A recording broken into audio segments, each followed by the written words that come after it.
手机键盘，这大头电脑，这是2009年，我重生了。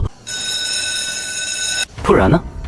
难道你一个320分的二本，要和我这405分的985比未来？赵凯，你确实可以把高考当作成就，把成绩当作改变命运的唯一钥匙。但在真正的规则制定者眼里，你和我本质上没有任何区别。你什么意思？承认自己考砸了很难吗？少在那故弄玄虚，考不上就是考不上。是啊，你考上了，你以为进了985就是人中龙凤，以后飞黄腾达？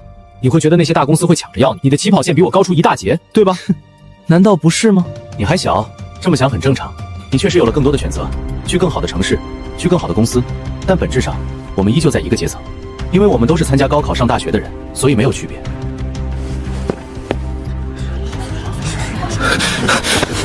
别跟他一般见识，他这就是典型的酸葡萄心理。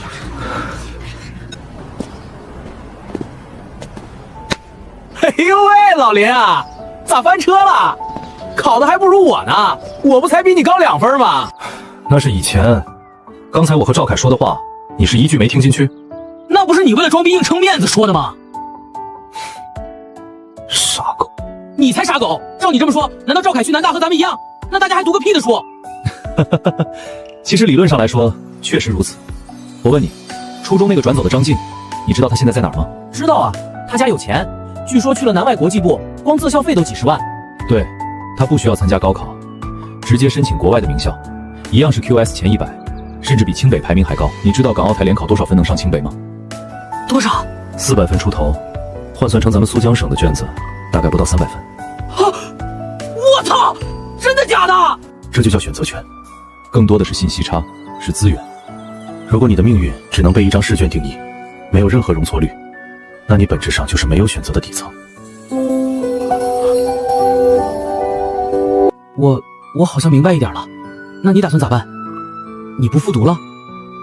复读没有必要。再说吧，我先回家了。前世我复读考上1本，996到35岁，结果一纸优化，你被解雇了。见完了。不要走！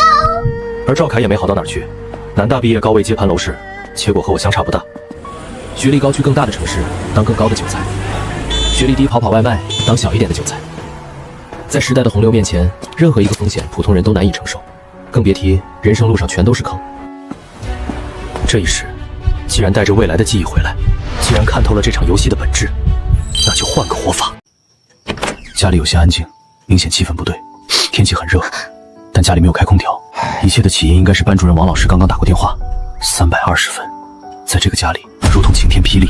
上一世，家里为了供自己复读买房，掏空了的棺材本。妹妹也是大学毕业就早早嫁人，我永远忘不了她被中年男人打得面目全非的样子，还有那句绝望的“哥，我这辈子是不是就这么完了？”那个王八蛋，这辈子别想再靠近林月半步。回来了。王老师打电话了，说你没有发挥好。没事的，儿子，不行咱们再复读1年，只要下次正常发挥，你肯定可以。妈，还是熟悉的味道，熟悉的感觉。这几年让你受罪了。爸，烟还是少抽，对不起，让你失望了。你这孩子，考砸了没事儿，爸还能干得动，咱复读，明年我不复读。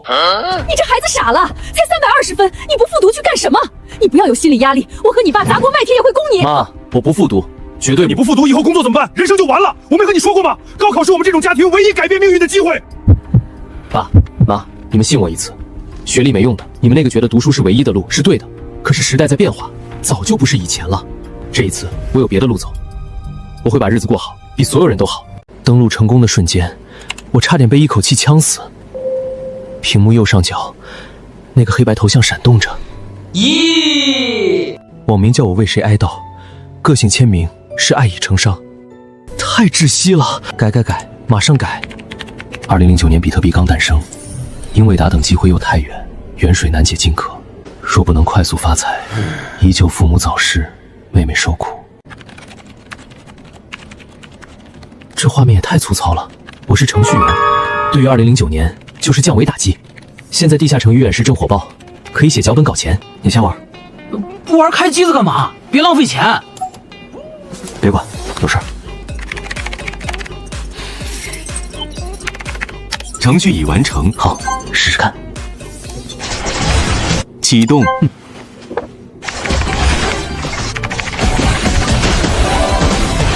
战斗胜利！我操，老林，你这是啥呀？是挂吗？稳不稳？会不会封号？不会，这是我自己写的。吹吧，那你给我整个一键秒杀。可以，我回家一趟，帮我看着别关机。爸妈，我有事跟你们商量。咋了？惹祸了？没有，我需要钱。要钱？要钱干什么？要多少2000。？2000？你个孩子，你要这么多钱干啥？我要去学电脑技术，需要买一些资料和硬件设备。学个屁！王林刚喊你去网吧，还想拿我们血汗钱充游戏，看我不揍你！就是儿子，家里本来就紧巴，你这分也没考好，咱能不能懂点事儿？看着激动的父母，我心里很不是滋味，懂他们的恐惧。底层家庭钱就是命，容不得半点差错。可要改变这样的命运，这钱就必须拿到。爸，你坐下。从小到大，我要过这种钱吗？我知道家里难，但我的压岁钱应该够数了。现在我长大了，我想用这笔钱做点事，我保证不是拿去玩。1个月内我会把这笔钱还给你们。如果没有给，我就老老实实听你们的去复读，绝无二话。但现在，你们得信我一次。父亲啊，这真的是一笔不小的开销，只有男人才懂，支撑起一个家有多么的困难。这是家里准备给你妹妹报普训班的钱，一共2000。小袁，我就信你这一回。放心，出门的第一件事，先买个4G 的亲热听 U 盘。2009年的电子产品贵得离谱，咬牙花到了120块。这玩意儿在这个年代都是高科技，代码全靠它才能保存。老林，你可算回来了，我都帮你看着呢，没关机。复制、粘贴、加密、隐藏，做完这一次，我才真正松了口气。接下来是商业变现，打开了5173，这是当年最大的虚拟物品交易平台，熟练的搜索 DF 金币价格。最后一步还差场地，大厅人多眼杂，容易被举报。充钱还是买水？老板，谈个生意。啥生意？你要买我的网吧呀？我想包个房，那4台机器我全包了。包夜？不，包月，包月。小伙子，4台机器包月可不便宜，一台机子一天算你30，4台就是120，一个月3600。太贵了，我给你2000，包1个月。2000？你打发叫花子呢？2000块是纯利，你不可能全天在线，稳赚的。行，先交钱，别干违法事儿，出事我直接报警。成交，先付1500，3日内即清。违约的话，这钱都给你。行。我整整3天没出房门，在09年鹏腾双核2G 内存的老电脑上改底层代码，精简特效实现4开。现在这批号平均等级才到达 V2 V26，地图是目前性价比最高的天空之城悬空城，脚本效率极高，16开一天轮刷10几分号。为防封号，特意加了拟人化休息时段，运气守恒定律，大规模起号的优势就在这儿。虽然单号爆率低，但架不住基数大，量大必开单。库存总资产2亿金币加繁风机墨竹手镯，总计1500元左右，这是普通工人1个月的工资了。而这只是开始，出货。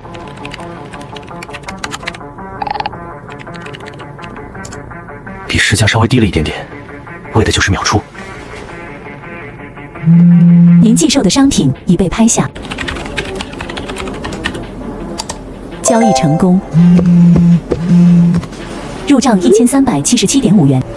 稳了，虽然扣了手续费很肉疼，但这钱来得干净安全。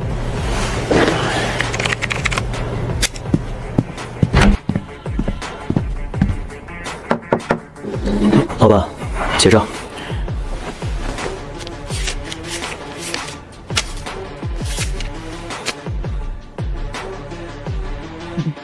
这是老板，这几天还得麻烦你，这几天包间别碰电源网线，里面在跑程序，要是断电了，我这可是要找你哦。行，放心，只要供电局没断电，你那屋的电就断不了。谢了，至少这1步是稳了。老板，结账。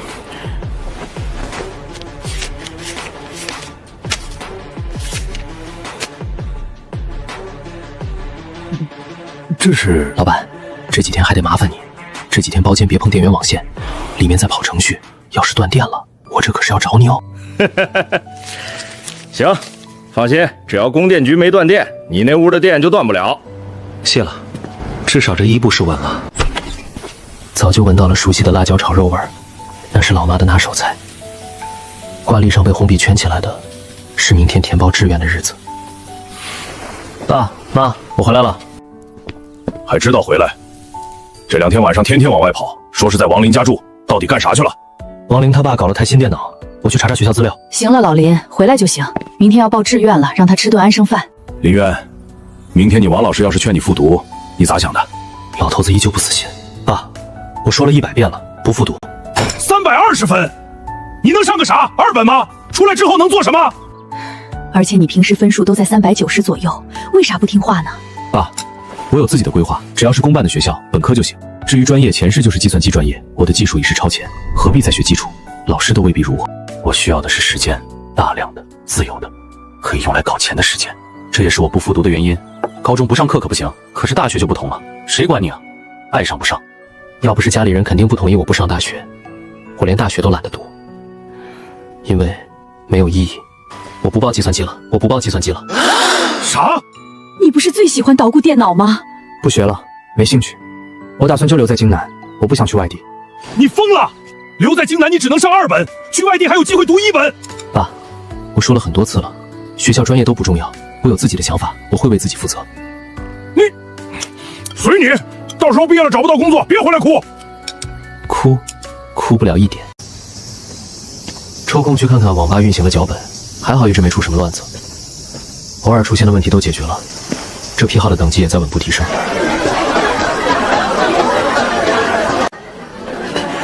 老林，这儿，给，热死爹了。哎，想好没？虽然咱俩这分半斤8两，不过嘛，我322，你320，哎呀，这就很尴尬了。我的选择比你多一丢丢。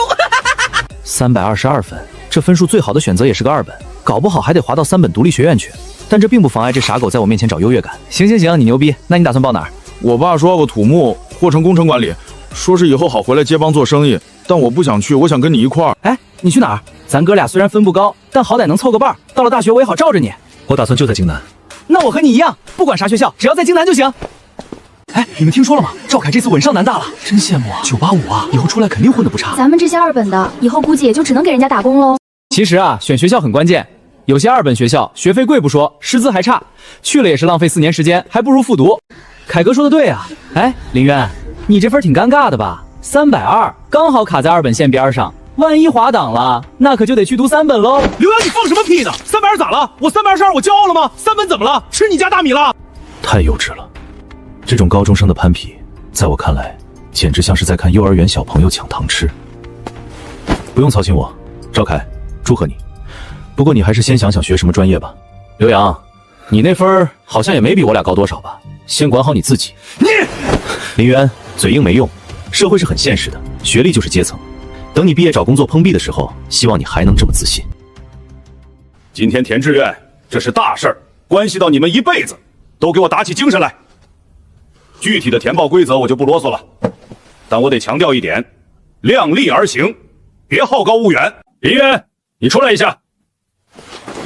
完了，老林，老板肯定是来劝退的，让你去复读1本2121。没事。林渊啊，你这次太可惜了，你的底子我是知道的，平时都是前3名，320分，这个分走2本太亏了。老师跟你交个底，我和一个复读班主任很熟，你要是愿意去，我给你写推荐信，学费能减免1半。你再拼1年，明年哪怕考不上985，走个211绝对有希望。怎么样？回去跟你爸妈商量商量。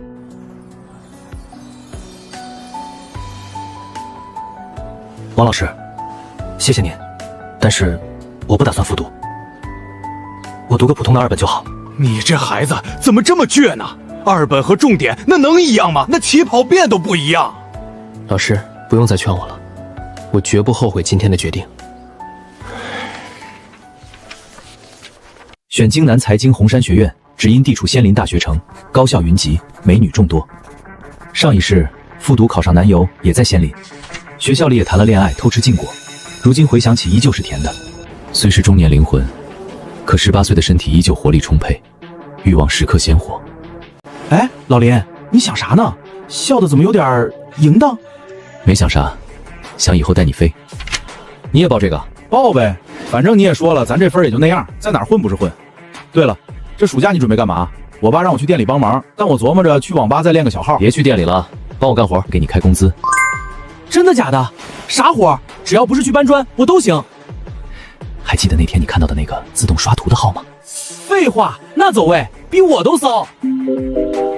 我搞了个程序，你可以理解为一种高级外挂，能自动刷金币。现在开了4台机器在跑，我一个人盯不过来，你帮我看着，王费我包，1个月再给你1500底薪，干不干？我操！1500对于一个高中生来说绝对是大钱。比如我爸1个月不算加班也就1800。老林，你哪儿弄的挂？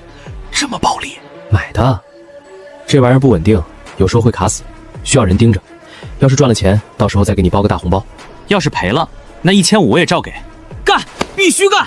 爸爸，你放心，我这就去给你当看门狗。没跟死党说实话，不是怕分钱，是怕麻烦。一个 N 级副都搞不动的高中生突然会写外挂，解释不清，他嘴不严还容易惹祸。出了校门，我们直奔天歌网吧。我现在已经是这里的 VIP 顾户了。老板，哎，好，我开了台机子给王林，然后拉着他进了那个神秘的包间。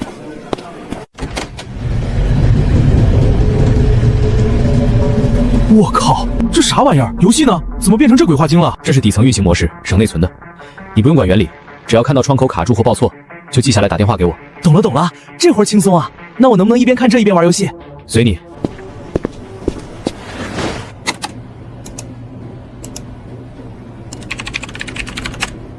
我操！你怎么连农场都没开通？什么农场？企鹅农场啊，偷菜啊，这你都不知道？嘿嘿，赵凯这馓子的萝卜熟了，偷；杜聪的茂草也没熟，偷。哎呦，班长居然种了红玫瑰，这必须得下手啊！看王林专注的模样，不知道的还以为在电脑里搬针尖金白银。对啊，偷菜！2009年，这可是比 DNF 还要恐怖的全民级游戏，有人定闹钟熬夜，还有人被偷2颗菜吵起来，这是最原始的社交裂变啊！而此时，这个网页游戏的底层代码，在我这个重生者眼里，简直就是裸奔。HTTP 请求毫无加密，本地验证几乎为0，只要抓个包，写个协议模拟器。哎呦我操！老林你干嘛？吓老子一跳！傻狗，你可真是我的福星。啥？你是不是最近压力太大，精神不太正常？别吵，今天吃喝我包了。好嘞，林少爷。对于我来说，简直比喝水还简单。仅仅过了40分钟，一个界面简陋，甚至连 UI 都没有，全是数据代码的程序诞生了。农场管家 V1.0 功能很简单，多账号登录，精确到毫秒的自动偷取、自动除虫除草、自动种菜。最核心的是后台静默运行，不需要打开网页，不占用内存，老板键一按，神不知鬼不觉。哎，傻狗，别点了，你不累啊？别吵！赵凯周子养了条狗，我刚才被咬了一口，亏了300金币，气死爹了！行了，让开。我那朋友给我发了个好东西。朋友？啥朋友？一个黑客朋友，以前网上认识的，专门搞技术的。刚才听说我在玩农场，随手写了个小程序发过来了。这啥？病毒啊？土鳖！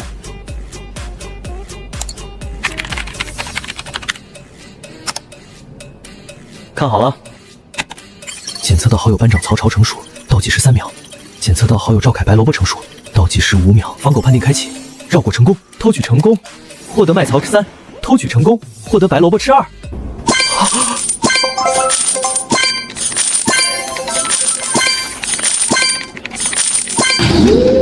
我操！这就偷完了？赵凯的狗没咬你？咬个屁！那狗还在睡觉呢。哥，秦哥，这玩意儿太牛逼了！快给我装上，我要在排行榜当第1。这不是已经给你安排了吗？想要真正利用这个风口起飞，得走量，而走量最好的地方只有一个：宝淘。2009年的宝淘正是草莽英雄辈出的时代，没有复杂的流量权重，只要你的东西好，关键词准，就能爆单。还在半夜定闹钟，还在被狗咬，哼哼，全自动托管，睡觉也能偷光全部好友，无效退款，封号包赔。虚拟物品交易最大的痛点是什么？是发货。现在宝淘上的卖家大部分都是人工发货，得写个自动发货软件，这对他来说比写偷菜脚本还简单。一旦检测到已付款，立刻自动发货。更因为深知人性，用过这种秒收秒偷的爽快感之后，没人回得会，这就叫用户粘性。这3板刀下去，在这个鱼龙混杂的虚拟市场上，我的店就是正规军，就是降维打击。我把软件打包，生成了第一批500个激活码，注入自动发货数据库，并且在后台设置了一下退货后锁定账号，防止被白嫖卡 bug。让子弹飞一会儿，我一边整理这2天的金币收益，正好1000多块。号等级高了，收益也变得多了，偶尔还会有几件极品装备。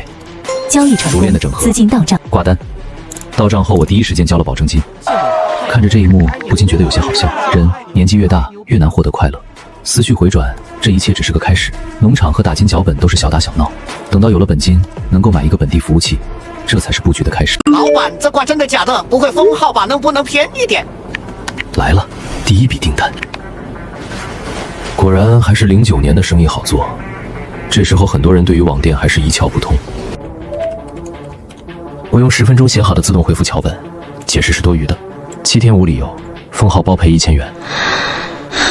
视频演示，钱不多，但这代表着商业闭环的跑通，从需求到产品到流量，再到变现。这第一单19.9元，只是开始。下班高峰期，也是偷菜的高峰期，不到半个小时，旺旺的消息提示音就连成了一片。对我来说，这就是最美妙的乐章。这种傻瓜式捡钱的感觉真舒服。在这个人均工资不到2000的2009年，销售额8350，我一晚上赚了普通人快半年的工资。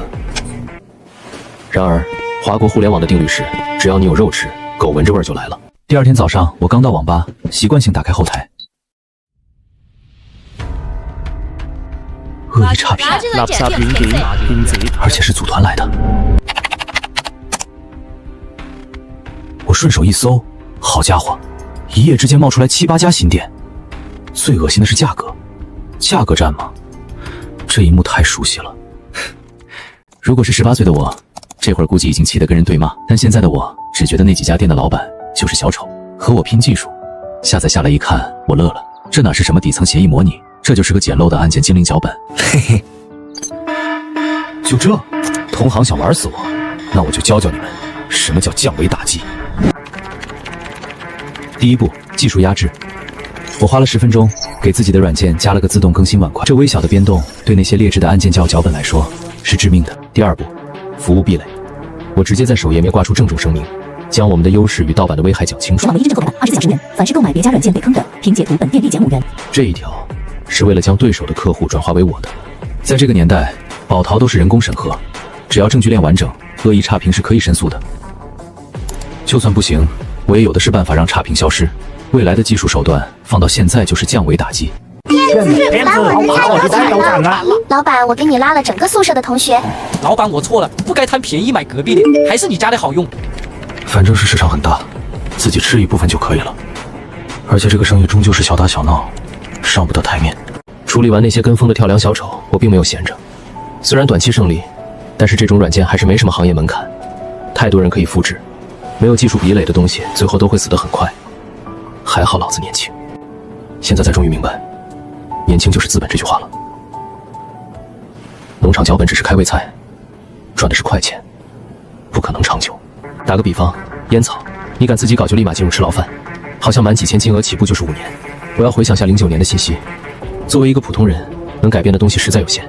知道了未来发展，但是没有本金依旧寸步难行。比如现在的4万亿计划，很多有内幕消息的人早就开始买房囤地，富豪榜上快1半都是来自房地产。为什么电商可以挣钱？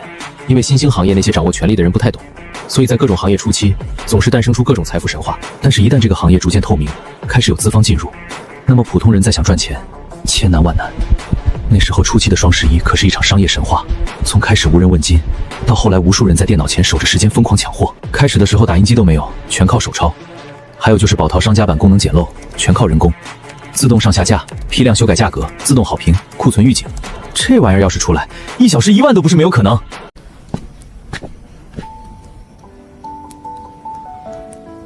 爸妈，我回来了。干什么去了？在网吧查点资料，顺便弄点程序。查资料，弄程序，你骗鬼呢？你看看你现在的样子，眼窝深陷，满眼红血丝，人不人鬼不鬼的。老林，你消消气。你别拉我。320分，本来就考得不好，正是该反思、该努力的时候。你倒好，拿着家里的血汗钱，整天泡在网吧里堕落。爸，我没堕落，我在赚钱。赚钱？你在网吧能赚什么钱？打游戏能赚钱吗？隔壁张婶今天都跟我说了，看见你在天歌网吧进进出出的，还跟老板勾肩搭背。林渊，你才18岁啊，你就想当个混混吗？银行卡有这几天赚的2万多，可以抵父亲1、2年的辛劳，但我没敢说。现在拿出来，他们不会觉得欣慰，只会觉得恐慌。这就是鸿沟。爸妈，我知道你们担心我，但我没学坏，也没乱花钱。我是在学技术，学怎么在这个新时代生存，我也没指望你们现在能懂，时间会证明一切。还有，菜凉了，我不饿，先睡了。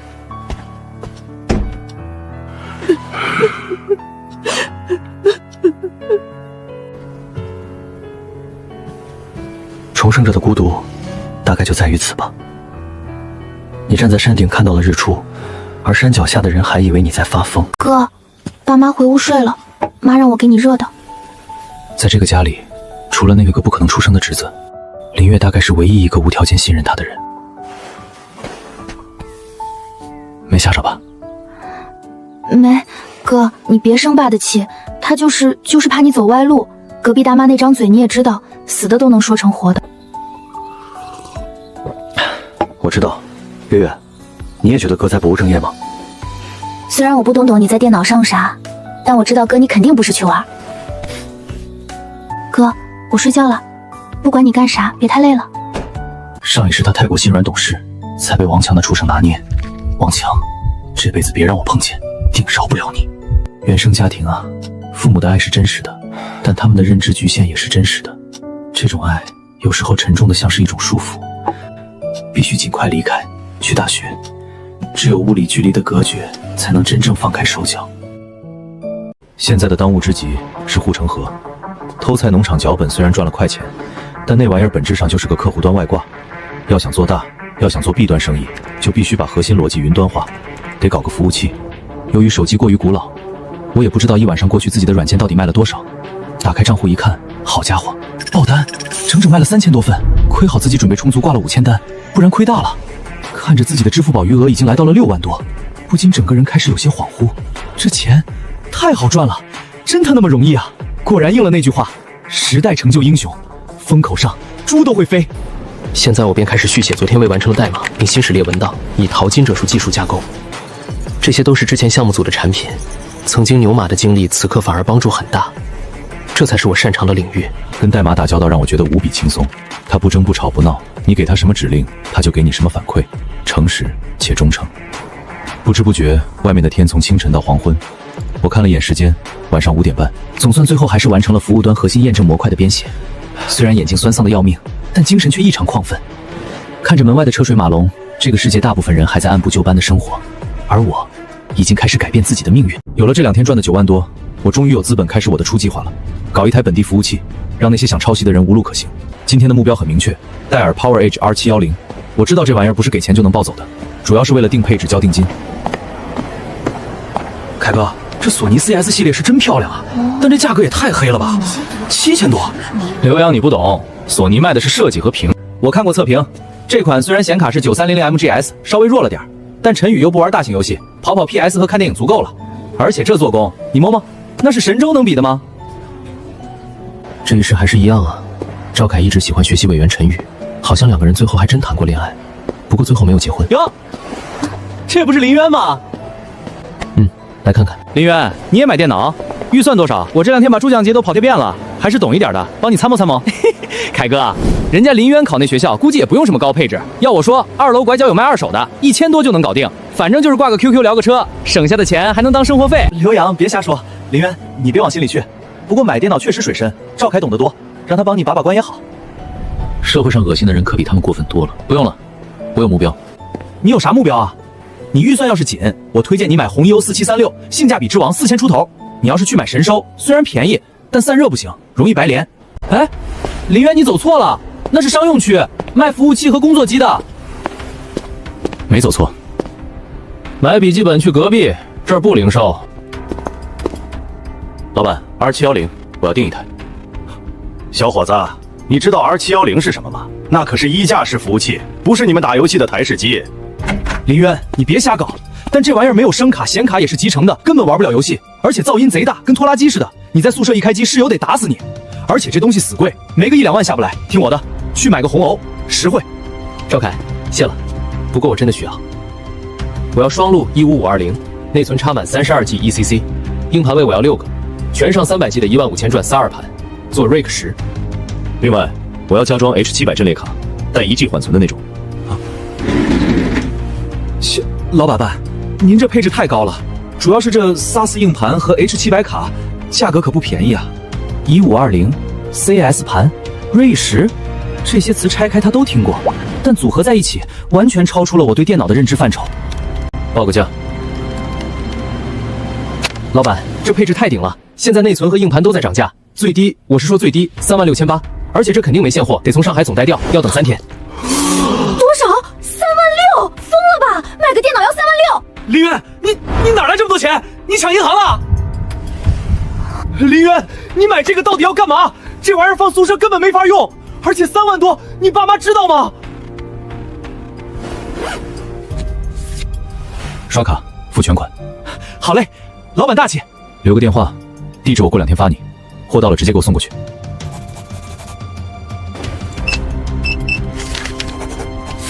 赵凯，你说的对，这玩意儿确实噪音大，我也是有别的用处，多谢关心。36000，别的用处。好像自从分数下来以后，林渊整个人都变得越来越陌生。自己平时也就是一直成绩比林渊差一点才有些不服气，所以林渊高考失利自己说了2句。可是现在这个林渊越来越让他看不明白了。从珠江路出来，我感觉神清气爽。那台服务器就是我计划的地基，有了它，不管是农场辅助还是未来的淘宝商家软件，都有了真正的云端保障。既然服务器都买了，那租房的事儿也得提上日程。我操，兄弟们，你们猜我在珠江路看见谁了？林渊！他36000买了台电脑。真的假的？36000？他不是考砸了吗？哪来这么多钱？刘洋，你吹牛逼吧？林渊平时穿的那双回力鞋都开胶了，还能拿出36000？真的，我也在场，我和赵凯、陈宇都看见了。大家别瞎猜了，林渊可能是有什么正事吧？正事？狗屁正事！这钱肯定来路不正。他家什么条件和谁不清楚？他爸就是普通工人，哪来36000给他？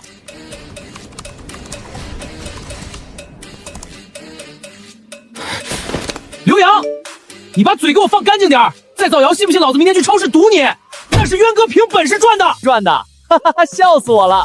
他高考才结束几天啊，去搬砖能赚36000，去抢银行还差不多。心虚你大爷！刘洋你个傻逼！既然你们非要问，那我就告诉你们，渊哥做游戏脚本打个屁！渊哥一天就能赚几千，你们这群井底之蛙！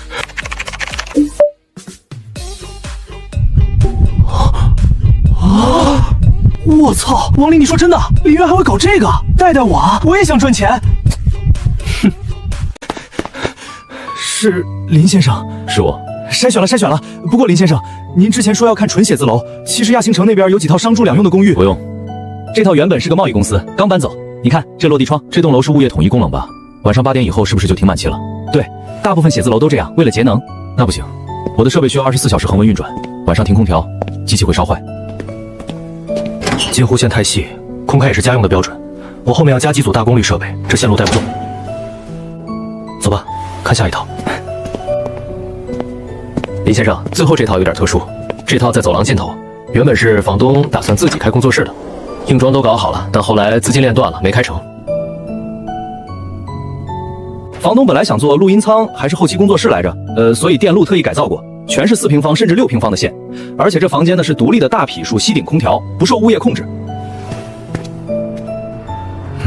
隔音、独立空调、强电改造、防电垫地板，简直就是为了放服务器量身定做的啊！这就定了，您不再考虑价格？价格多少？房东集租，这套120平算下来1个月大概要4500，如果您年付的话，应该能谈到4000。联系房东吧，不年付就4500签合同。好嘞，我这就打电话，您稍等。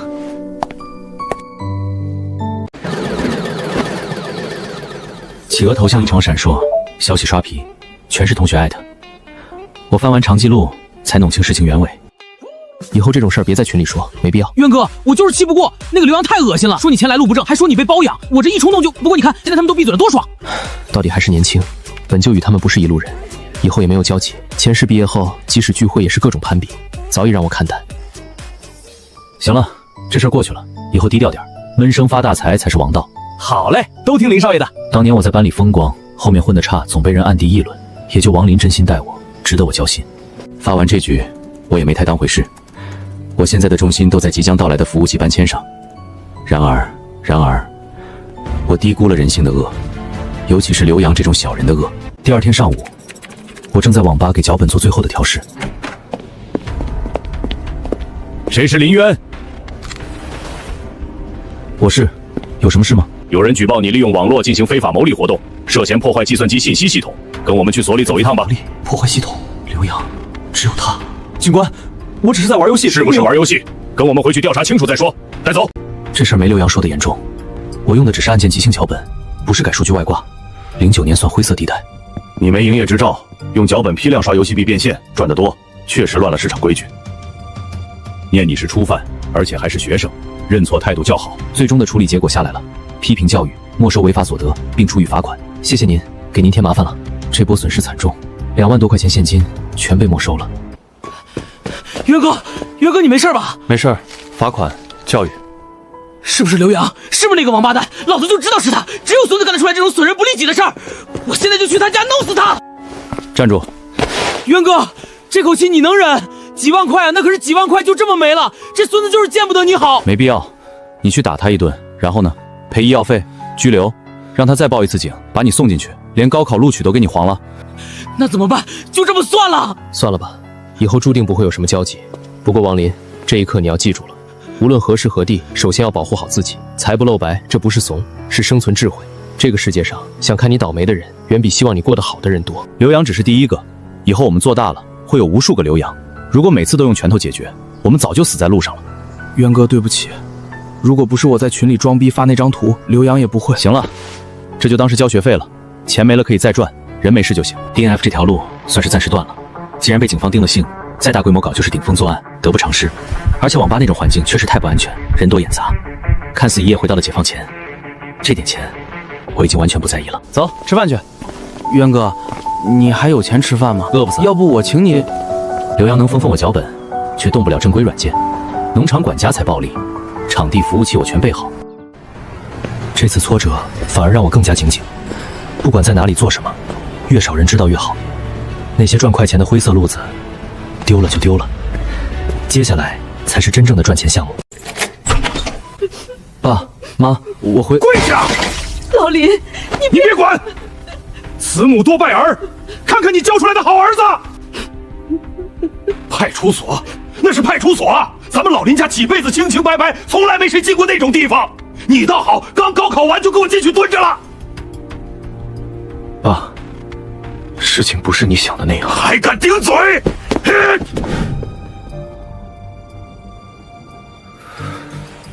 造孽呀，真是造孽！你知不知道进派出所意味着什么？意味着你有案底了，你这辈子完了。以后考公务员进国企，人家一查你有案底儿，谁敢要你？我和你妈起妈起早贪黑供你读书，就是为了让你去干违法乱纪的事儿吗？这就是那个年代普通家庭最典型的思维逻辑，一种令人窒息的绝望感。在他们的认知里，警察找上门等于犯罪，等于人生尽毁。我没干违法乱纪的事儿，也没留案底。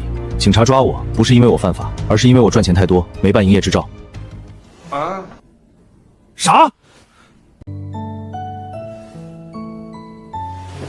不可能！你个学生能赚什么钱？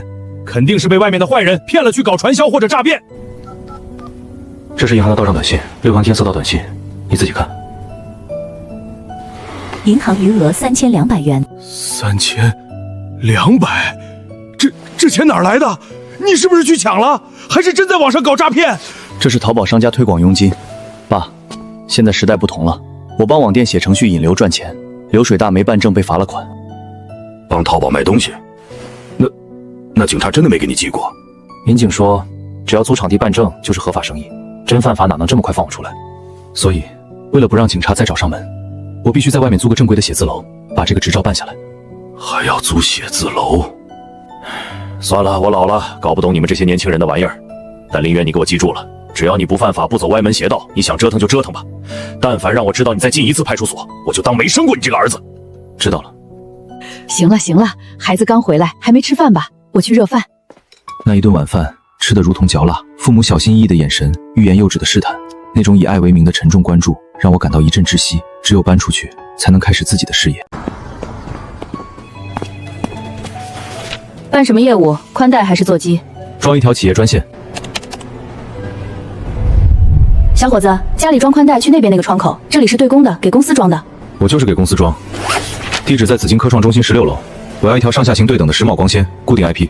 在这个家用宽带普遍还是2码4扬的年代，张口就要上下行对等光纤和固定 IP， 绝对是内行。紫金科创那边资源倒是刚铺过去，不过小伙子，这专线价格可不便宜，出装费加上年费得好几千呢，而且不能按月付。我知道，下午能去装吗？这么急？师傅排单还得加急费我出，我的服务器马上就到，网络必须今天通。行，既然你这么爽快，我去跟机房那边协调一下，争取下午让师傅过去融资。虽然昨晚的危机暂时解除，但兜里的钱也所剩无几。企鹅农场管家被抄袭，流量来得快，去得更快。没有护城河的技术，终究走不长远。接下来就是把失去的10倍、100倍的赚回来。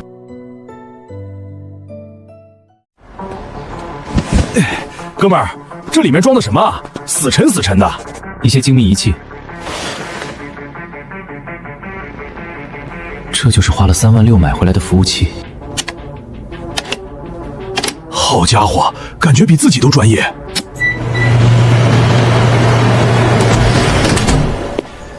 通了，万事俱备，只欠终端。老板，我要装机 G41 的主板15300的 U，2G 内存，硬盘给个160G 的就行，显卡集成，电源要稳。要几台？10台。10台？那价格好商量。你要是都要显示器，我给你送鉴宝套装。显示器要19寸宽屏的，杂牌也行，只要没坏点。你好。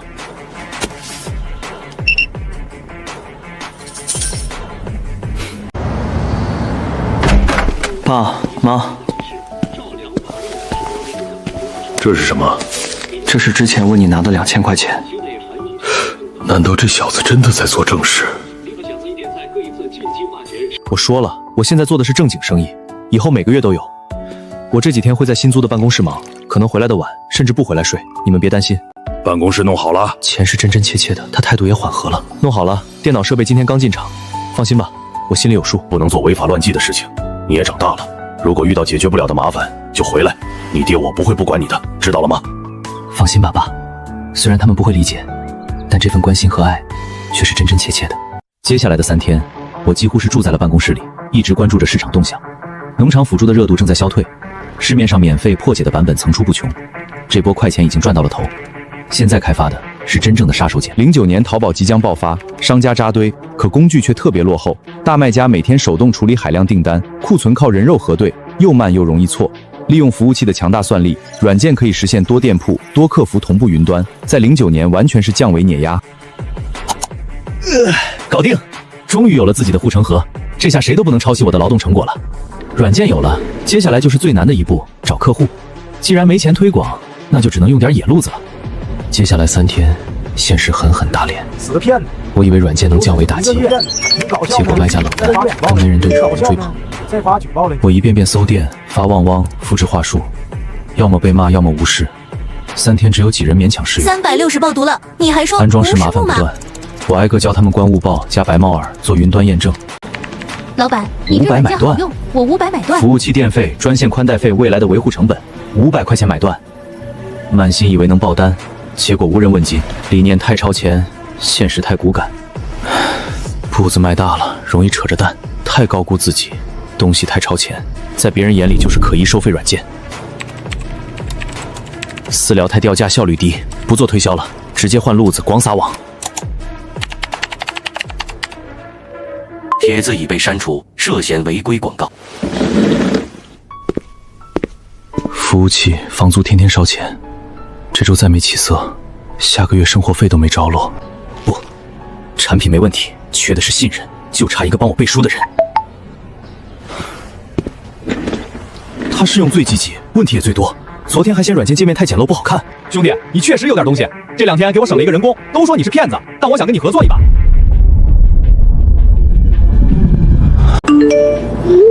啊？怎么个合作法？兄弟，直说了，但我用了2天，软件是真牛。我在义乌青岩流，中国网店第1村，你该知道这地方。青岩流村号称华国宝陶第1村，在2009年，那里的空气里都飘着快递胶带的味道，家家户户都在做电商，整栋的农民房里塞满了货物和通宵打包的年轻人，那里是电商的集中地。我身边全是淘宝卖家，最愁打单发货，你软件刚好解决痛点，我可以帮你卖。陈峰聪明又敢干，敢用信誉带书，眼光狠，魄力足。浙江人果然会做生意。你要多少？你这软件99一个月，我要55开，以后续费也要抽成。典型狮子大开口。55开，续系还要抽？首单给你50，续费不抽成，我担服务器维护，你只推广没成本，而且我这个软件一定最后可以占领市场，你也知道有多么好用。你有眼光有魄力，我现在没铺开，但迟早做大。一周卖超1000单，我给你61单，2000单70，3000单99，全给你，如何？我让利首单换快速占领市场，不在乎眼前收益。如果产品都交完，次月续费稳赚。行，半个月吧，7天有点短。成交。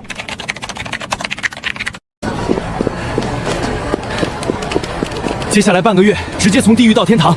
2009年，完成1000单就有6万，而且是无本买卖，简直是赚空套白狼。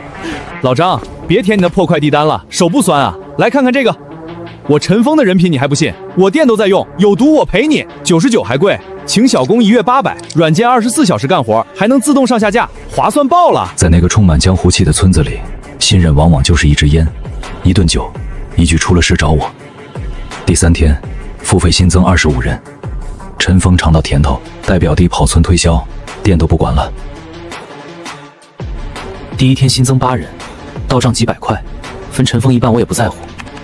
如果这点小钱都计较，我就不配当重生者。第3天，后台新增付费用户25个。嘿，老李，你用那个管家吗？太好用了，昨天报单本来要通宵，结果2小时就搞定。真的？那小孩陈峰没骗我？骗个屁！确实好用，反正没有病毒，你也赶紧装一个，每个月能省不少钱。8天时间，付费商家已经突破8家。最重要的是，这800商家都是种子，全网类目都有，口碑正传遍整个电商圈。每天几十人加汪汪咨询，不再骂骗子，都直接问怎么买，活下来了。但是现在用户暴增，服务器压力越来越大，3.6万服务器再强也扛不住裂变，必须立刻加服务器招人。老板再不回，老板怎么不说话？老板怎么不说话？老板怎么不说话？销量天天涨，我却快累死。身兼老板、技术、客服、运维，活累成核动力驴。亲，不好意思，现在系统维护，现在好了。重生本想不当牛马，结果累成狗。终于懂老板为啥喊累，没人啥都自己干，能不累？老子以后赚到钱也要吹牛逼，狠狠的吹。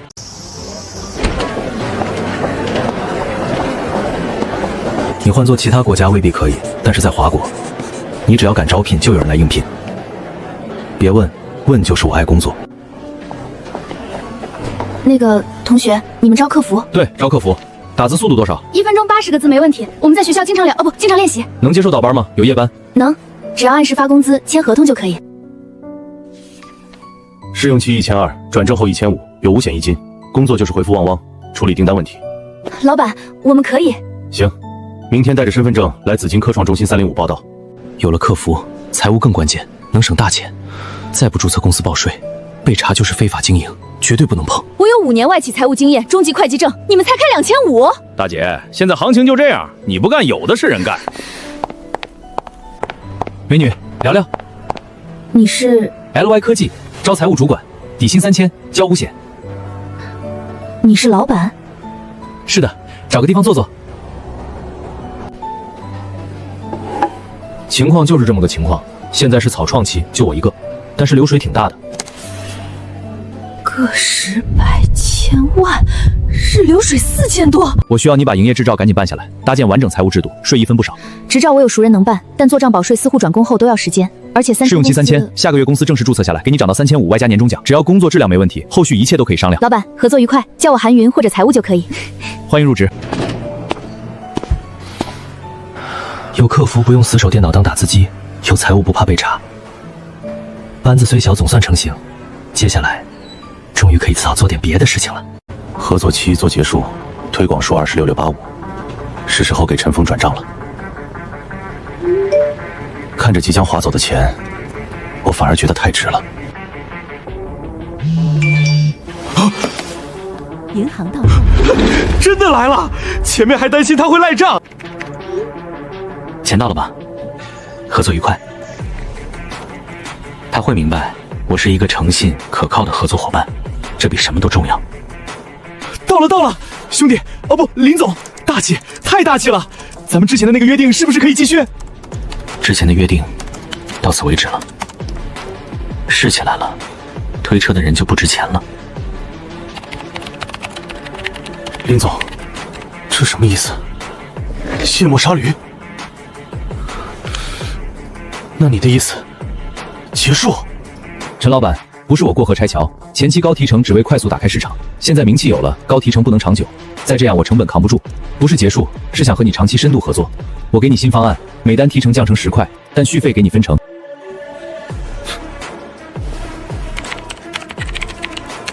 10块，你这也太少了。凡是你推广的客户，只要他们以后每个月续费，我都分给你5%，而且之前的也算。这5%的续费分成才是真正的金矿。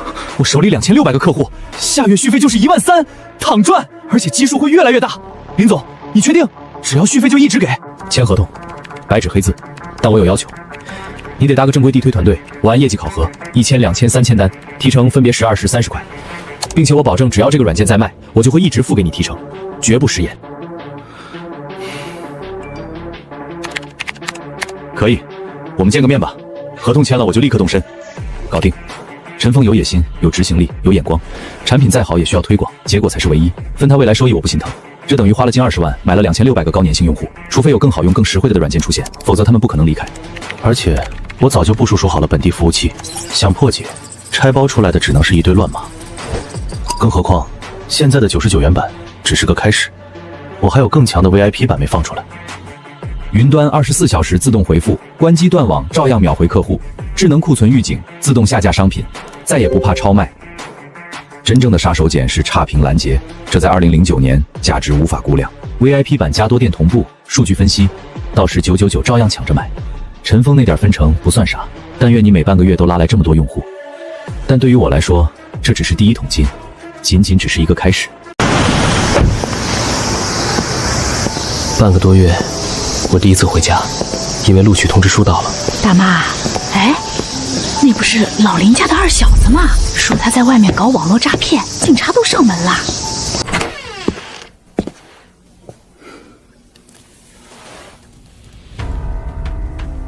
爸妈，我回来了。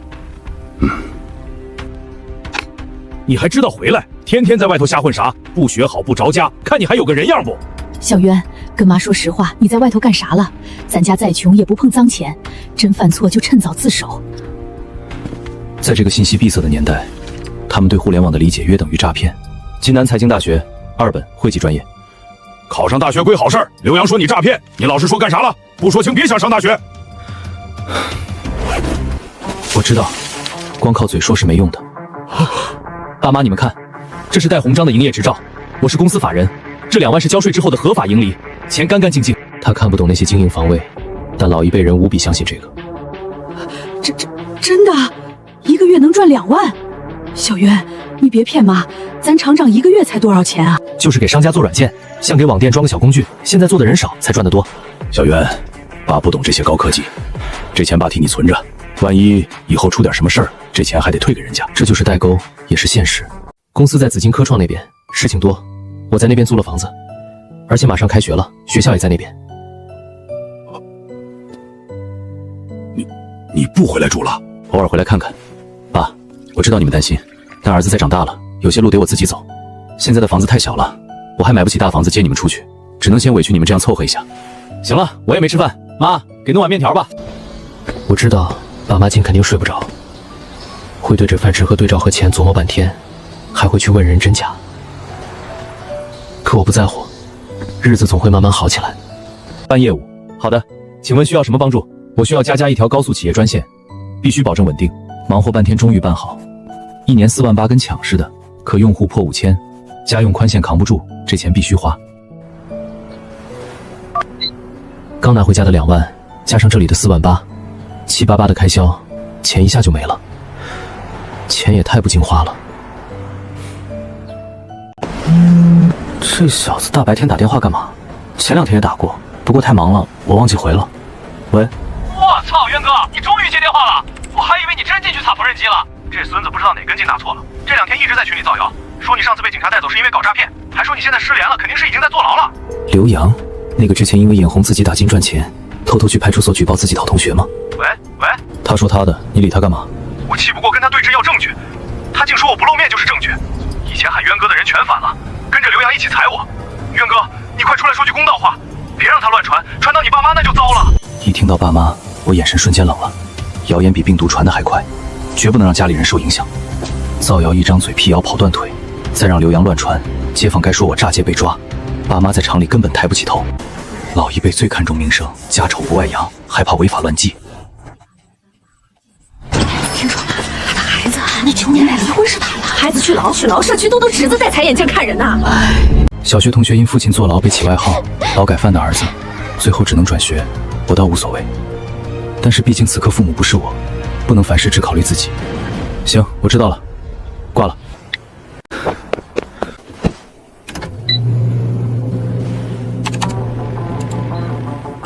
一进去，消息正如瀑布般刷新。我说林渊不敢出来吧，我亲眼见他在网吧被警察带走，那就是违法了。还说他创业，就是网络诈骗，这次没影，指定又蹲进去了。真没想到啊，来钱快的都在刑法里，趁早离林渊远点，别被他牵连。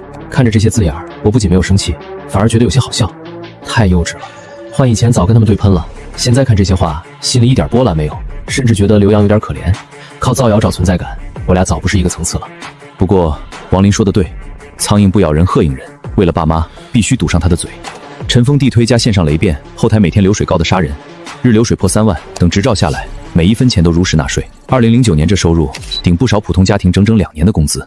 大家引以为戒吧，好好上大学才是正路。我是正规软件开发，合法营业执照办理中，不劳费心。另外送你一句话，人永远无法理解自己认知以外的事情。你还小，我不怪你。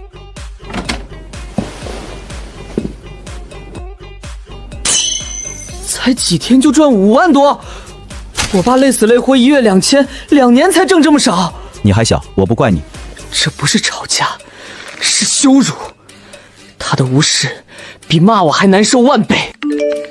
卧槽，真的是卖软件赚的，林渊到底干嘛了？真的是卖软件赚的，林渊到底干嘛了？哈哈，爽翻！刚才造谣的人脸疼不疼？渊哥忙着赚大钱，哪有空搭理你们这群井底之蛙？才12天，陈峰比玉晓还猛，把青岩村村翻了个遍，连外地都有人来买了。他一人拉了近2000付费用户，光提成就要10几万，钱都在我账上，陈峰却一点不慌。我倘若敢赖账，他一曝光，我这生意就会立马垮掉。就算不垮也是重创，犯不上为小钱毁生意。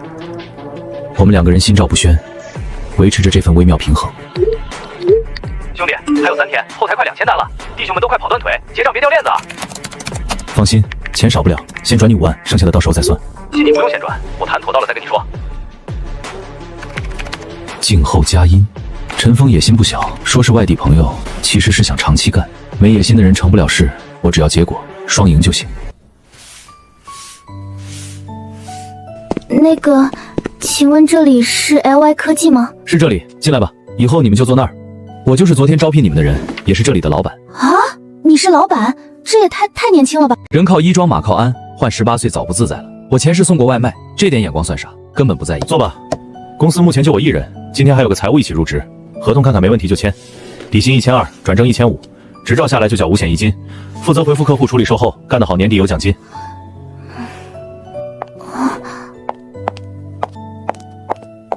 这是刚从工商那边拿回来的预核名通知书，执照大概还要2天，税务登记那边我也跑过了。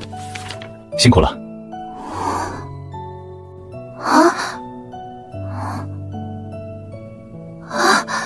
财务，这2位是新来的客服，张雅和刘晓文，你顺便给他们看一下公司流水吧。你们好，我是公司财务韩云。不用担心公司发不出工资，这是昨天的日流水。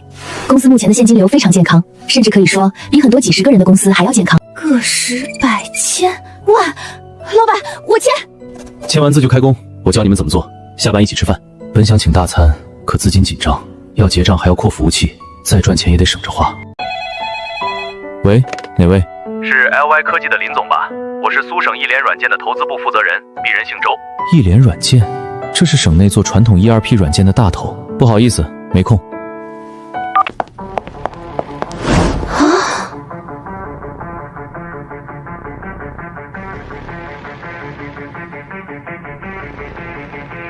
林总果然年轻有为。电话里被林总挂了，周某只好不请自来了。我不记得告诉过你地址。营业执照上有。没想到，这么优秀的企业软件居然在这样的办公环境下做出来的。有话直说。爽快。50万，我们要收购 LY 科技100%的股权，包括源代码和所有客户数据。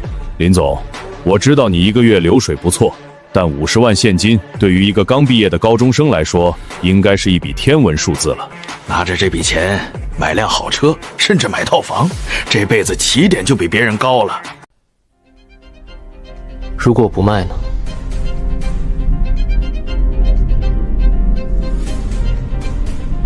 路很滑，容易摔跤。你现在是赚钱，但你有没有想过，你没有背景，没有资质，甚至连个像样的法务团队都没有。在苏省这块地界，做生意是要讲规矩的。你的软件现在是很厉害，可毕竟互联网时代更新换代是很快的，对吧？这个技术又不是什么独家专利，到时候50万都不值了，得不偿失，何必呢？何况万一公司再出点小意外什么的，对吧？周总是吧？50万连我一个月的流水都不止，你想拿这点钱买我的项目，是你傻还是觉得我傻？还有，不用威胁我，你想怎么样，我都奉陪到底。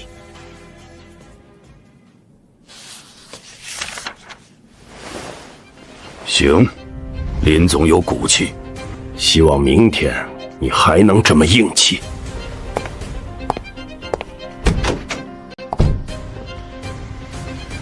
林总，这人是谁啊？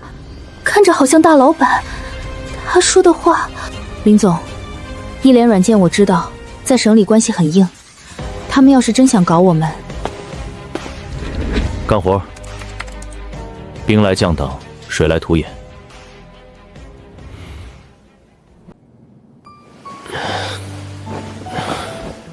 经过昨天的事情，睡觉的时候特意把门从里面反锁，就怕对方玩阴的。谁是负责人？我是。有人举报你们公司涉嫌无证经营，还有偷税累税，以及非法采集用户信息。举报，果然来了，而且是组合拳。韩云，在。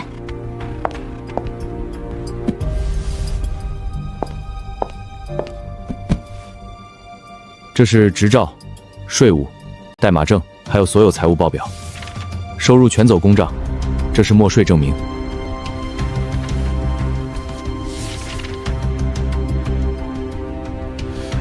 这账做得不错。我们是大学生创业，绝对守法合规，肯定是遭人恶意举报。您看我们哪项有问题的？行了，账目目前看没问题，证照也齐全。举报信息我们会移交网监核查，期间务必合规经营，别打擦边球。一定配合，一定配合。吓死我了，我还以为要把我们抓走了。林总，幸亏当初你坚持要全额纳税，要不然今天……